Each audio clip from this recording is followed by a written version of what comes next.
Hi, welcome to Box on the Box Rock and Celluloid. So I just thought I'd do a little video today about double bills. So it's very typical in the 1970s and into the 80s as well to go to the cinema and catch a double bill. So generally double bills were, sometimes they would put a film on with a new release just to kind of tempt people in. Sometimes film companies would put films out as double bill because they didn't sort of have much hope for them, and they thought, well, I'll package them up as a double bill. But the other way was reissues. So sometimes films would be reissued at the cinema as a double bill after a film had been released to get more money. This was very typical with Disney, but also the James Bond films. And that's really where I'd start with double bills. James Bond double bill. Now I can't remember the date, so try to look when these were released, which was the first one I saw. But the first complete James Bond double bill I saw was The Man with the Golden Gun, Live and Let Die. I'm guessing it must have been, could have been 1976, could have been 77, 78. Spy Love Me, I saw that in 77 at the pictures when it came out, I'm pretty certain.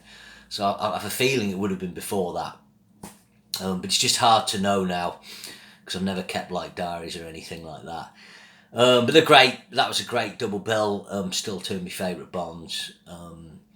Yeah, it's quite interesting. You know, we're very young then, and you know, you think we'd fidget a lot, but we were happy sitting there.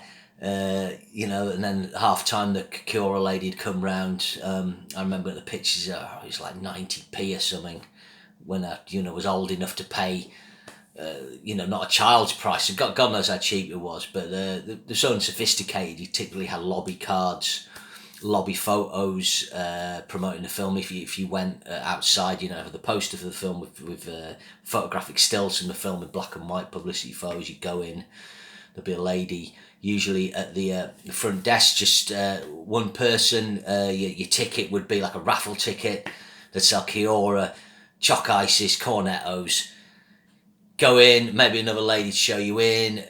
Maybe before the film started, she'd go around with some chalk ices, you know, Curas. You'd ask your mum if you could have one, and she'd say no. So it was like, and then if the film was long, it'd have an intermission, and the same thing would happen. Or if you're in a double bill, that would happen. Or you sometimes get a supporting feature. I remember some weird supporting feature where they had some killer and someone got killed in a car, and it was quite sinister. But anyway. So that was Bond, the other Bond double bill I remember seeing, and again, memory could be going funny. When For Your Eyes Only came out, I'm sure I went to Bury Cinema. I was staying down with my sort of, kind of like my second cousins. And Moonraker was actually on with For Your Eyes Only as a double bill, but it may have been 82. I may have already seen For Your Eyes Only. We went to see it again, because I would have seen it in 81. And then it was great. Oh, I get to see Moonraker again. Obviously, that had been 3 years since that came out, so I couldn't always remember it. So that was another good Bond double bill. And then the other one I saw, which is a half Bond double bill, but it was Sean and Roger. And this is quite a famous one. There's a really cool film poster of this. It was Diamonds Are Forever, the supporting feature to Roger Moore's Gold. So you got two Bonds for the price of one, but one wasn't in a Bond film. So this I remember fairly clearly, because obviously we went to see Diamonds Are Forever. Oh, it's James Bond, oh, can we go? So my mum took me and my brothers, and I went with this big Gold comes at 74, 75-ish, well, 74. Diamonds Are Forever 71, so I'm guessing again it could have been 75, 76. I think Dr. No was the first Bond film I saw. That premiered sometime October, November 75 in the UK. I'd have to check that, so don't quote me. So I'm guessing it could be 76. That would be sort of, and then that would be like seeing, you know, Sean Connery. The Roger Moore one, maybe we'd seen The Man with the Golden Gun, Live and Let Die before that, because I was kind of familiar that it was two James Bonds, I think. So that was great. But what happened was obviously I was getting a bit fishy because the James Bond was like, oh, well, you know, next film's not James Bond, I'm guessing. But my mum bought me some, it was starting to fidget when Gold started, or someone through, she started really enjoying it. I think my mum likes stuff like Wilbur Smith, whose novel it was based on, so she bought me some chocolate to keep me quiet. So that was one time, I think, a parent like bought me, you know, sweets in the cinema, because, you know, they're very health conscious. But yeah, Gold's quite interesting, so I actually enjoyed that. I remember it's quite exciting, the climax. So since I found out it was filmed in South Africa, it was a bit dodgy. because of the apartheid. Although one of the sort of main black characters, like a really cool character, but it kind of just totally skirts over, what was going on there at the time. But it's got Bond, Peter Hunt directed it. It's got a lot of the Bond production team. It's also got a Bond-like song with Don Black doing the lyrics called Gold. It's like, searching every day for gold. It's, he manages to, get a kind of Bond-like song out of gold mining. But yeah, it's Susanna York's in it, Bradford Dillman, and then Tony Beckley, Camp Freddy, you all know. He's great. He's part of the villain team, Ray Milland. So it's worth checking out, and the Chocolate Kept Me Quiet, and we stuck to the end of that. Another double bill I remember going to was one of Our Dinosaurs Is Missing and The Jungle Book. Actually, my father took me to that. It's probably one of the few times I went to the cinema with my father. Generally went with my mum. The other time I remember was Where Eagles Dare, but he took me on his own. It was one night after school, so that was really cool. Again, one of our Dinosaurs Is Missing. This was a typical thing I think people of our generation remember, is live action Disney films were very popular with people our age. The Cat from Outer Space, Escape from Witch Mountain, Return to Witch Mountain, the Doberman Gang, the Herbie films, the London Connection, I think that's a Disney, don't quote me, Condor Man, that's one of the very late ones, and Spaceman and King Arthur, and they're 81, 82, I think. I went to see all those. So Disney's live action thing, they'd come out typically on Easter holidays, half term.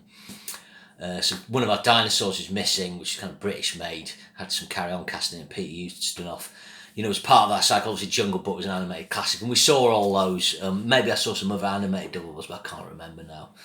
The only other double bill I remember, I didn't realise it was a double bill, but the supporting feature did end up being a double bill. It's two really fucking shit films, but people, again, my generation, there was nothing else out that week, so Hawk the Slayer. Obviously, later on, I've realised how much Hawk the Slayer kind of rips off elements of Lord of the Rings. The guy like Legolas who fires arrows really quickly, but it's really badly cut and edited. But the supporting feature of Hawk the Slayer, I don't know who directed Hawk the Slayer, Jack Palance is in it, Nigel Terry, here of Excalibur fame, was Saturn 3, a god-awful sci-fi. And again, it's a bit kinky for, I would be, 10 then? It's a bit dodgy, it's Kirk Douglas being all lectures all over Farrah Fawcett, and then there's a bit where she's, semi-naked, I think, and yeah, it's well dodgy. But weird, I was just reading up about that film, and it was directed by a guy called John Barry, but he kind of got moved sideways on the film. Stanley Donen took over. Now, Stanley Donen's a famous, co-director of Gene Kelly's, and he made Charade and Masquerade.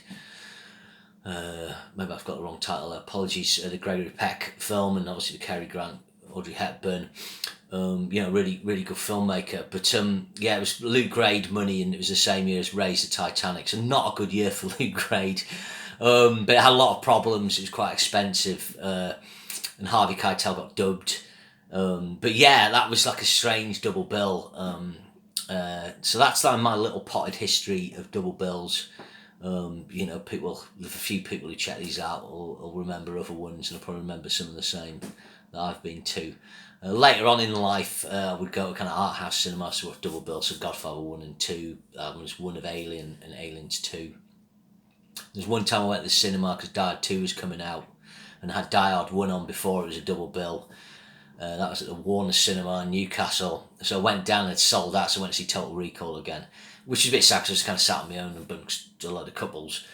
But Total Recall was my favourite film that year probably, and I still love it, so there we go. But that was a missed double bill. Okay, cheers, thanks very much, bye.